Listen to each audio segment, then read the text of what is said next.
statement naman ni Bongbong. Oo, patungkol sa sa kanyang sakit ha. Sige. Kumusta po kayo? Sana ay nasa mabuti kayong kalagayan. Ulul. Wala kami sa mabuting kalagayan. Nandiyan ka pa eh. Pag hindi na ikaw ang presidente ng Pilipinas, si Inday Sara na, sigurado mawawala na kami sa masamang kalagayan. Pero hanggat ikaw nandiyan, wala kami sa mabuting kalagayan. O naman, eto, nagre-recover na rin. Pero maganda ang assessment ng mga doktor. Ang payat na nito. Tingnan nyo. Yan ang sinasabi ko sa inyo eh. Kakagawa nyo ng mga picture. Kakagawa nyo ng mga picture ni Pangulong Duterte na payat. Kakagawa nyo ng mga fake pictures ni Duterte na nangihina, nasa wheelchair, ganun. Tingnan nyo, mauuna pa yatang mag-rest in peace to.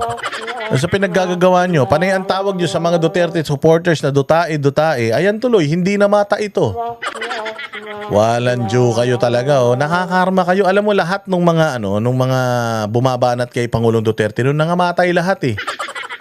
Lahat ng mga salot sa lipunan. Nandiyan yung pare si Padre Damaso, yung isang Espanyol na nagpadre Damaso, namatay yun. Yung si Boy Baston ng Commission on Human Rights noon, namatay din yun. Sino ba yun? Yung sino ba yun? Yung may ganun, yung may kulay yung buhok na babae. Namatay din yun. Tingnan mo si Edsel Lagman, namatay din. Si Enrile, namatay na. Si Acop, namatay na. Tangina, nauuna pa kayong namatay kaysa kay Pangulong Duterte na pinapanalangin nyo mamatay. Ito ngayon. Sa lahat ng mga katarantaduhang pinagagawa sa Pilipinas, kita mo, hindi namatay. May lumabas pang video si Dean Chase. Grabe yung lumabas na video ni Dean Chase. Nung galing pala nitong sumubo. Ewan ko kung totoo yun. Totoo ba yun? Sa tingin nyo ba AI yun? Yung lumabas na video na naman na antindi pala na itong maman to, no? Kung totoo yun pero palagay ko hindi totoo yun. Sa tingin ko lang Nothing serious. Kailangan lang magpalakas ulit. Namayat na nga ako at sabaw lang ang binibigay sa akin ng ilang araw. Mabuti na. Paano ka hindi papayat? Paano ka hindi magsasabaw? Wala kang gana kumain. Alam nyo ba, yung mga taong lulong sa droga, hindi yan masyado nagkakakain. Hindi natutulog, di kumakain, kaya ang bilis mga yayat. Pero hindi ko sinasabi addict siya. Sinasabi ko lang na yung mga addict ganun. Di ba napapabalitang addict daw to? Sabi nung kapatid niya, addict daw to Nagpa-drug test na ba to? Hindi pa. So is it safe to assume na addict talaga siya kasi ayaw niya magpa-drug test? At para akong nagdieta. Ang usapin natin ngayon ay tungkol sa mga pulisiya. Alam niyo po, bukod sa malakihang proyekto at iba't ibang mga programa ng pamahalaan, isang malaki ang proyekto, wala kang proyekto Sabi mo malaki ang proyekto. bahagi ng trabaho namin ang magpakilala ng mga bagong pulisiya. Pulisiyang magpapagaan sa buhay ng tao. Ulul!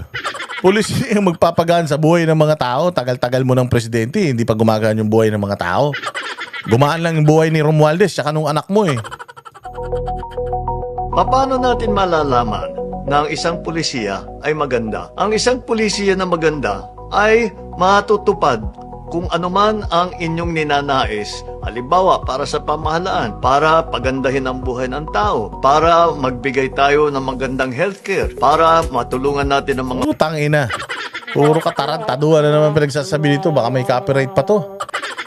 Itong pinagsasabi may background music Walang Diyo naman talaga. Ayan, meron daw siyang pag-abot program, beneficiary, may dashboard pa. Reach out 11,000, profile, reintegrated, admitted to pag-abot. Sector, may ganyan ka pa. Gago, hindi namin nararamdaman yan. Walang hiya ka.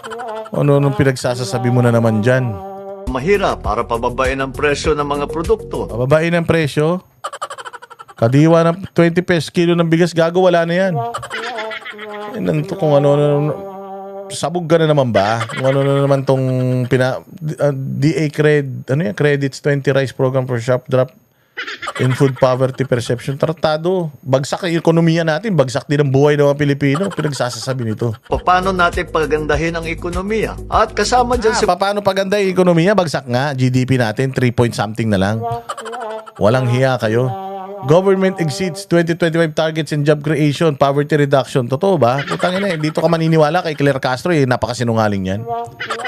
Fake news peddler yan, diyan ka maniniwala. Walang hiya talaga, oh. Pulisiyang yan, ang ibig sabihin ay ginagbibigay ng gabay kung paano natin aabutin ang ating mga pinapangarap. Pangalawa, nakakatulong sa pagpapabuti ng pag-uugali, behavior at pag-iisip ng mamamayan.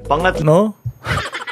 Pag-uugali, pag-iisip, behavior, pumunta tumingnan mo sa balita, ang dami ng mga baril-barilan na naman. Dami na naman assassination, bawat tao, lahat na naman, may saksakan na naman, may mga, lahat na naman may baril. Hindi ba nag-ano ka na, nag-crackdown ka na ng mga loose firearms nung nakaraan? Bakit ang dami pa rin loose firearms? Tayo na lahat talaga ng sinimulan nitong ulul na ito, hindi na natupad, no?